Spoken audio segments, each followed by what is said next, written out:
മഴ സമയത്ത് മാല പൊട്ടിക്കാനിറങ്ങിയ മോഷ്ടാക്കളെ പോലീസ് സാഹസികമായി പിടികൂടി. ഉത്തർപ്രദേശ് സ്വദേശി ആരിഫ്, ഡൽഹി സ്വദേശി ഫൈസൽ എന്നിവരെയാണ് ആലുവ പോലീസ് തോട്ടക്കാട്ടുകരയിൽ സാഹസികമായി പിടികൂടിയത്. വെള്ളിയാഴ്ച പുലർച്ചെയാണ് ഇവർ ഡൽഹിയിൽ നിന്ന് ആലുവ റെയിൽവേ സ്റ്റേഷനിൽ വന്നിറങ്ങിയത്.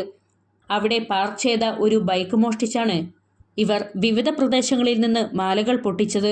സംഭവം അറിഞ്ഞ ജില്ലാ പോലീസ് മേധാവി എം ഹേമലതയുടെ നേതൃത്വത്തിൽ പ്രത്യേക പോലീസ് ടീം പരിശോധനയ്ക്കിറങ്ങി. തുടർന്ന് നിരവധി CCTVകൾ പരിശോധിച്ചു. ആലുവ ഭാഗത്തേക്ക് വരികയായിരുന്ന മോഷ്ടാക്കളെ പിന്തുടർന്ന് തോട്ടക്കാട്ടുകരയിൽ വളഞ്ഞ് പിടികൂടുകയായിരുന്നു. രണ്ടിടങ്ങളിൽ നിന്ന് ഇവർ പൊട്ടിച്ചെടുത്തത് മുക്കുപണ്ടങ്ങളായിരുന്നു.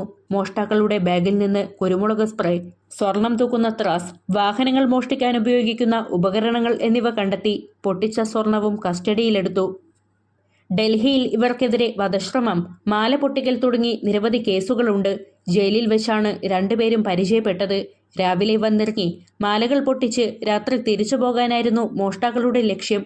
DYSP TR Rajesh, inspector MM Manjudas, SIമാരായ K Nandakumar, SS Sreelal, BM Chithuji, Sujo George Antony, T Anoop, R Binsy, senior CPOമാരായ മുഹമ്മദ് അമീർ, മഹീൻ ഷാ അബൂബക്കർ, ഷിബിൻ തോമസ്, KA ഷിഹാബ്, അജിത തിലകൻ എന്നിവരാണ് അന്വേഷണ സംഘത്തിൽ ഉണ്ടായിരുന്നത്.